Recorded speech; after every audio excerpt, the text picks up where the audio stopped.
Hello friends, आज की इस वीडियो में हम बात करेंगे सीआरपीसी से रिलेटेड थियोरी के बारे में। अगर आप हमारे चैनल पर पहली बार आए हैं तो चैनल को सब्सक्राइब जरूर करें और साथ ही साथ बेल ऑन कर लें ताकि आने वाली वीडियोज़ की जानकारी आपको नोटिफिकेशन के माध्यम से मिलती रहे। चलिए शुरुआत करते हैं। सीआरपीसी अर्थात क्रिमिनल प्रोसीजर कोड 1973 के धारा 2 का में जमानती अपराध की परिभाषा पढ़ेंगे।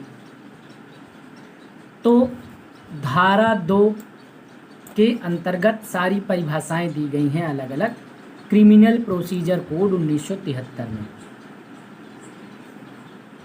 तो हम जमानती अपराध धारा 2 का में परिभाषित किया गया है।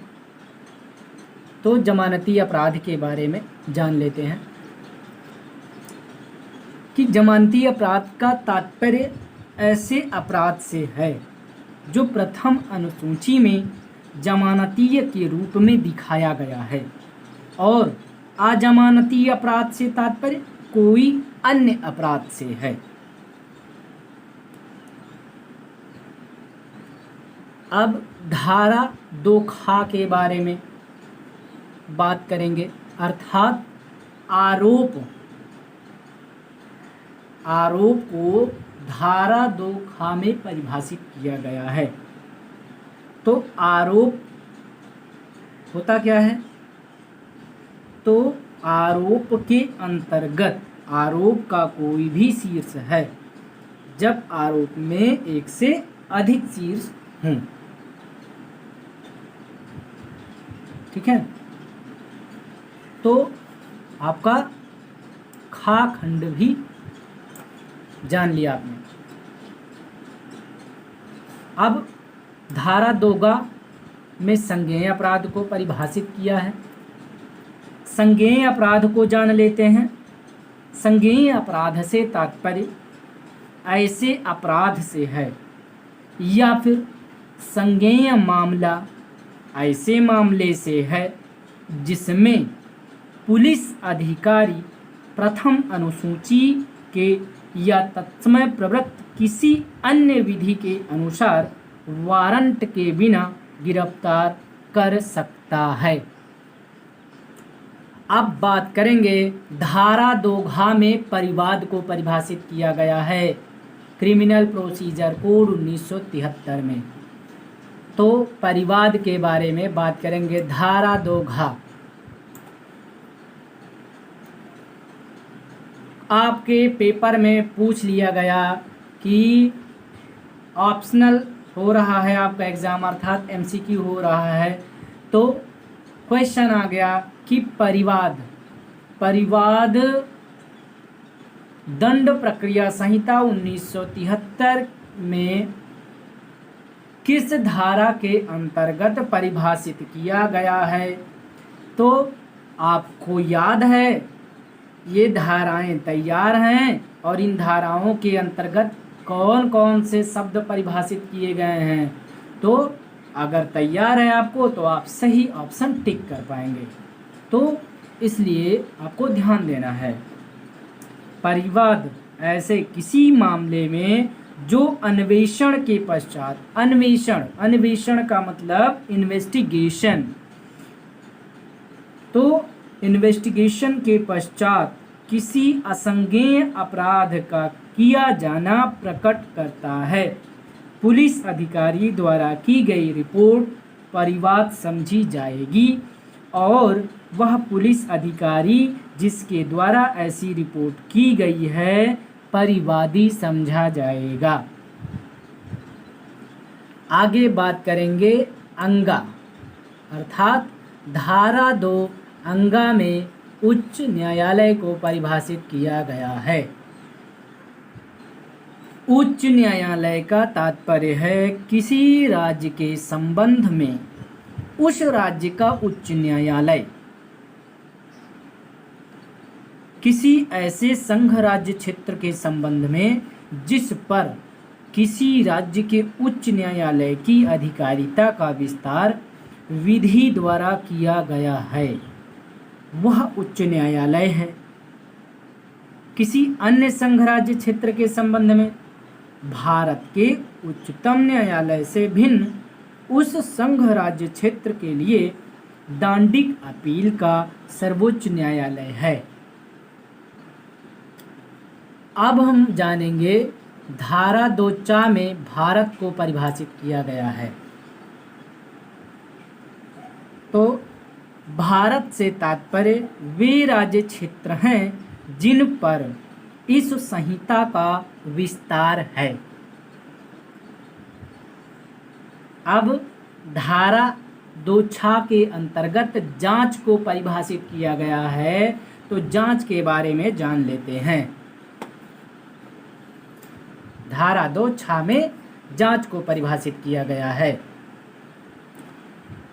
जांच से तात्पर्य ऐसी प्रत्येक जांच से है जो इस संहिता के अधीन मजिस्ट्रेट या न्यायालय द्वारा की जाए। ठीक है। अब धारा 2 के बारे में बात करेंगे। धारा 2 में अन्वेषण को परिभाषित किया गया है। तो अन्वेषण, ध्यान दीजिएगा, अन्वेषण या तो पुलिस अधिकारी द्वारा या न्यायिक मजिस्ट्रेट के अतिरिक्त किसी अन्य व्यक्ति द्वारा जो इसके लिए प्राधिकृत हो किया जा सकता है। ठीक है। अब आगे बात करेंगे, कुछ और परिभाषाएं हैं, तो हमारे साथ वीडियो में बने रहिएगा। अब बात करेंगे धारा 2 में न्यायिक कार्यवाही को परिभाषित किया गया है। तो भाई न्यायिक कार्यवाही के बारे में जान लेते हैं। ध्यान दीजिएगा, न्यायिक कार्यवाही के अंतर्गत कोई ऐसी कार्यवाही से है जिसके अनुक्रम में साक्ष्य वैध रूप से शपथ पर लिया जाता है या लिया जा सकता है। अब बात करेंगे धारा 2 मतलब स्थानीय अधिकारिता को परिभाषित किया गया है। तो स्थानीय अधिकारिता के बारे में जान लेते हैं। किसी न्यायालय या मजिस्ट्रेट के संबंध में स्थानीय अधिकारिता से तात्पर्य ऐसे स्थानीय क्षेत्र से है जिसके भीतर ऐसा न्यायालय या मजिस्ट्रेट इस संहिता के अधीन अपनी सभी या किन्हीं शक्तियों का प्रयोग कर सकता है। अब आगे बात करेंगे धारा 2 और धारा 2 में महानगर क्षेत्र को परिभाषित किया गया है। महानगर क्षेत्र, महानगर क्षेत्र से तात्पर्य ऐसे क्षेत्र से है जो धारा 8 के अधीन महानगर क्षेत्र घोषित किया गया है या घोषित समझा जाएगा। अब आगे बात करेंगे धारा 2 में असंज्ञेय अपराध को परिभाषित किया गया है। असंज्ञेय अपराध, तो जान लीजिए, असंज्ञेय अपराध से तात्पर्य ऐसे अपराध से है या असंज्ञेय मामले से तात्पर्य ऐसे मामले से है जिसमें पुलिस अधिकारी को वारंट के बिना गिरफ्तार करने का अधिकार नहीं होता है। अब बात करेंगे धारा 2 में अधिसूचना को परिभाषित किया गया है। तो अधिसूचना के बारे में जान लेते हैं। अधिसूचना से तात्पर्य ऐसे अधिसूचना से है जो राजपत्र में प्रकाशित है। आगे बात करेंगे ढा। ढा में अपराध को परिभाषित किया गया है। याद रखिएगा, धारा 2 ढा में अपराध को परिभाषित किया गया है। अपराध से तात्पर्य कोई ऐसा कार्य या लोप से है जो तत्समय प्रवृत्त किसी विधि द्वारा दंडनीय बना दिया गया है, और इसके अंतर्गत कोई ऐसा कार्य भी है जिसके बारे में पशु अतिचार अधिनियम 1871 की धारा 20 के अधीन परिवाद किया जा सकता है। अब आगे बात करेंगे, ढा हो चुका। अब आगे बात करेंगे अड़ा, मतलब धारा 2 अड़ा के अंतर्गत पुलिस थाने का भार साधक अधिकारी। तो इसके बारे में जान लेते हैं। पुलिस थाने का भार साधक अधिकारी के अंतर्गत जब पुलिस थाने का भार साधक अधिकारी थाने से अनुपस्थित हो या फिर बीमारी या फिर अन्य कारण से अपने कर्तव्यों का पालन करने में असमर्थ हो, तब थाने में उपस्थित ऐसा पुलिस अधिकारी है जो ऐसे अधिकारी से पंक्ति में ठीक नीचे है और कांस्टेबल की पंक्ति से ऊपर है, या जब राज्य सरकार ऐसा निर्देश दे तब इस प्रकार कोई अन्य पुलिस अधिकारी उपस्थित होकर ड्यूटी कर सकता है। आगे बात करेंगे धारा 2 ता, और धारा 2 ता में स्थान को परिभाषित किया गया है। स्थान के अंतर्गत गृह, भवन, तंबू, यान और जलयान भी हैं। आगे धारा 2 था में प्लीडर को परिभाषित किया गया है। आगे बात करेंगे धारा 2 दा। धारा 2 दा में पुलिस रिपोर्ट को परिभाषित किया गया है। तो पुलिस रिपोर्ट के बारे में जान लेते हैं। पुलिस रिपोर्ट का तात्पर्य है ऐसे पुलिस अधिकारी द्वारा धारा 173 की उपधारा 2 के अधीन मजिस्ट्रेट को भेजी गई रिपोर्ट। आगे बात करेंगे धारा 2 धा में पुलिस थाना को परिभाषित किया गया है। पुलिस थाना से तात्पर्य कोई भी चौकी या स्थान से है, ध्यान दीजिएगा, जिसे राज्य सरकार द्वारा साधारणतया या फिर विशेषतया पुलिस थाना घोषित किया गया है।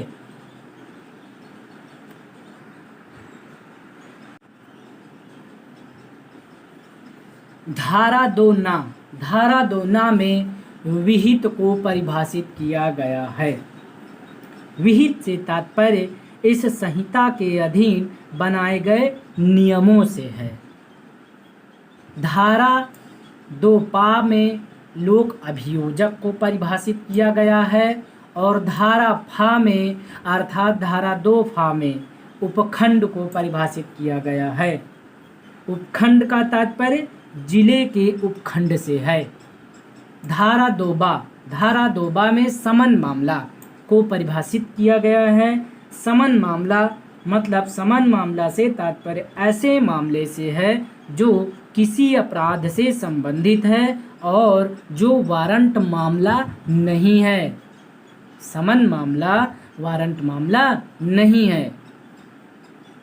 धारा बाका अर्थात धारा 2 बाका में पीड़ित को परिभाषित किया गया है, और पीड़ित का तात्पर्य ऐसे व्यक्ति से है जो ऐसे किसी कृत्य का मतलब कार्य या लोप के कारण कारित हानि या क्षति से पीड़ित हुआ है।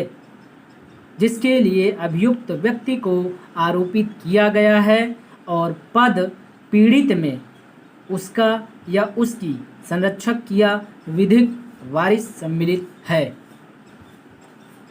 आगे बात करेंगे धारा 2 वारंट मामला।